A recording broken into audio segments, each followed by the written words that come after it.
Il est 9h20, c'est l'heure de notre rubrique Interview Hebdo Flash Marché avec Admirals. J'ai le plaisir de recevoir Florent Dubreuil, analyste marché chez Admirals. Bonjour Florent. Merci bonjour Karine, bonjour à tous. Avec nous ce matin.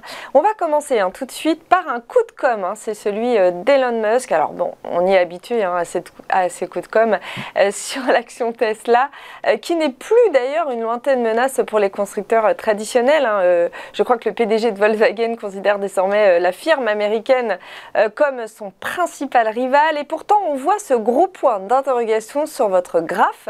Alors est-ce que ça va continuer de monter ou est-ce que l'action va redescendre? C'est un peu ça la question. Oui, vous avez entièrement raison, Karine. Je parle rarement d'une entreprise en particulier, mais c'est vrai qu'aujourd'hui, je vous propose de faire un point sur l'actualité de Tesla et de son action. Alors, mardi dernier, Tesla a connu sa pire performance quotidienne en bourse depuis plus d'un an. Le cours de l'action a chuté de plus de 12% au cours de la séance. Alors, que s'est-il passé pour que l'action dévisse à ce point? Alors, ce n'est pas lié à un problème de chiffre d'affaires ou de résultats de l'entreprise Tesla, mais d'un sondage créé sur Twitter du patron de Tesla. Alors, il dit quoi, ce tweet d'Elon Musk? Il dit, et là j'ouvre les guillemets, « On parle beaucoup ces derniers temps des gains non réalisés comme moyen d'éviter les impôts. Je propose donc de vendre 10% de mes actions Tesla. Êtes-vous d'accord avec cette proposition? Point d'interrogation, et je ferme la guillemets. » Donc, pour replacer le contexte, ce tweet fait suite à un débat lancé par les parlementaires démocrates aux États-Unis concernant la plus-value mobilière, notamment la plus-value sur les actions.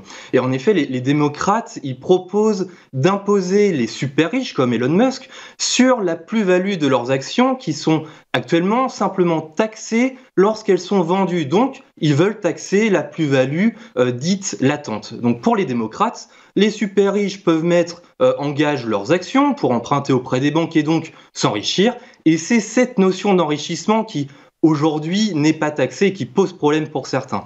Donc, ils veulent une taxation avant la vente, puisque s'enrichir sans payer d'impôts n'est pas normal pour les démocrates.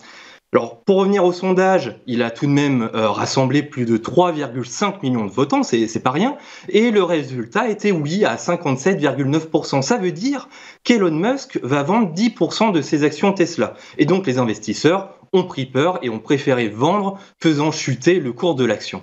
Sauf que si on réfléchit bien, le volume habituel d'actions Tesla est changé en moyenne tous les jours. Sur les 30 derniers jours, c'est 26,9 millions d'actions. Il y a un peu plus d'1 milliard d'actions Tesla en circulation. Selon Bloomberg, Elon Musk détiendrait 17% de ses actions. Donc s'il en vend 10%, on arrive à un chiffre d'un peu plus de 17 millions d'actions vendues. Je le redis, la moyenne journalière, c'est 26,9 millions versus 17 millions en plus à vendre. Donc, vous voyez, ce n'est même pas une journée moyenne d'échange. Donc, échelonner les ventes sur quelques séances suffirait donc à limiter un éventuel déséquilibre du carnet d'ordre. Là où Elon Musk, c'est un petit filou quand même, parce que il devait quand même vendre ses actions, même sans ce débat actuel aux États-Unis. Et il l'a dit lui-même, il doit lever prochainement, j'ouvre les guillemets, un énorme paquet de stock options. Et je la referme. Sinon, il perd plus de 27 milliards de dollars. Toutes ces stock options, s'il les lève pas, il perd 20 milliards. Je connais personne qui souhaite perdre 20 milliards de dollars. Donc, selon le média américain CNBC, ces stock options seraient taxés à plus de 15 milliards de dollars. Donc, Elon Musk, en levant ces stock options, devrait payer 15 milliards de dollars au fisc américain. Donc, si Elon Musk n'a pas ces 15 milliards de cash de côté, il doit vendre. Et c'est vrai qu'il ne se dégage ni de salaire, ni de bonus. Donc, 10% au cours actuel serait l'équivalent d'environ 20 milliards de dollars américains. Donc vous voyez, 15 milliards à payer, il en récupère 20 milliards, donc on est quasiment sur la même fourchette. On peut comprendre qu'Elon Musk a donc profité de ce débat politique pour préconiser de vendre ses titres dans une logique de bon samaritain. Je dis que je vais payer plus d'impôts pour la communauté et trouver un prétexte donc pour que le marché soit rassuré, étant donné qu'il y a eu un vote, il doit vendre les 10% d'actions parce que nous avons dit oui, parce que sa communauté a dit oui, donc il n'y a pas de loup dans la bergerie.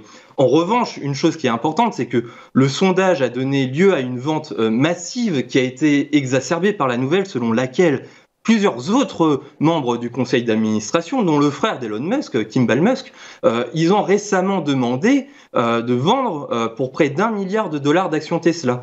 Et en plus d'avoir un impact négatif sur le cours de l'action, cette saga soulève également la question de savoir si l'activité de Musk sur Twitter est en violation d'un règlement antérieur avec la SEC, la Securities and Exchange Commission, le gendarme boursier des États-Unis, dans lequel Elon Musk a déjà été condamné à une amende de 20 millions de dollars et contraint de quitter la présidence de Tesla. Donc, malgré la chute d'avant-hier, Tesla reste en hausse, bien évidemment, sur l'année. Cependant, les investisseurs sont susceptibles de s'attendre à de nouvelles turbulences tout en surveillant de près les indices concernant la prochaine action de Musk. En attendant, nous pouvons nous attendre à une plus grande volatilité du cours de l'action Tesla. Alors, on va maintenant rester sur le territoire outre-Atlantique avec cette fameuse inflation américaine qui a atteint un niveau inégalé depuis novembre 1990, ravivant ainsi le débat sur une éventuelle action de la Réserve fédérale américaine.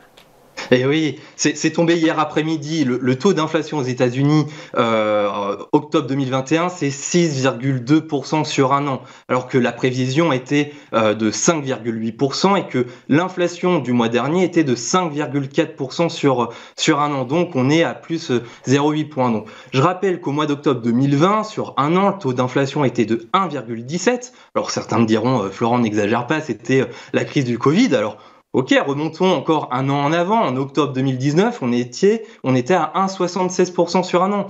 Donc, on l'a vu la semaine dernière ensemble sur Téléfinance, la politique de la Fed, c'est de serrer les dents en nous indiquant que très ouvertement que l'inflation est transitoire. Alors, il est vrai que tant que ce fameux goulot d'étranglement de la chaîne d'approvisionnement n'est pas absorbé et que la demande reste aussi forte, l'inflation ne risque pas de baisser.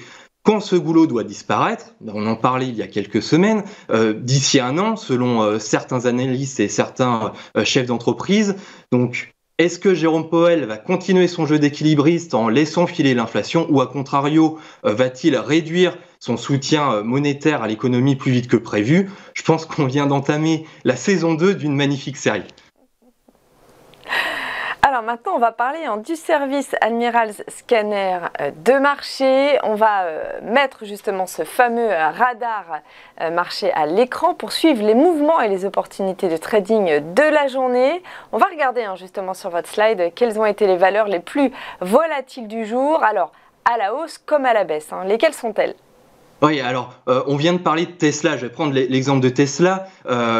C'est la possible volatilité sur les prochains jours qui est également importante sur l'action de Tesla. Hier, par exemple, on le voit à l'écran, Tesla était à un moment donné en première position de ce scanner de marché. Faut savoir que les données sont obtenues en temps réel sur le compte Admirals et cet outil vous permet donc d'identifier les valeurs les plus volatiles à la hausse comme à la baisse et vous donner accès aux tendances journalières et aux informations clés de marché. Donc, n'hésitez pas à l'utiliser lors de vos séances de trading.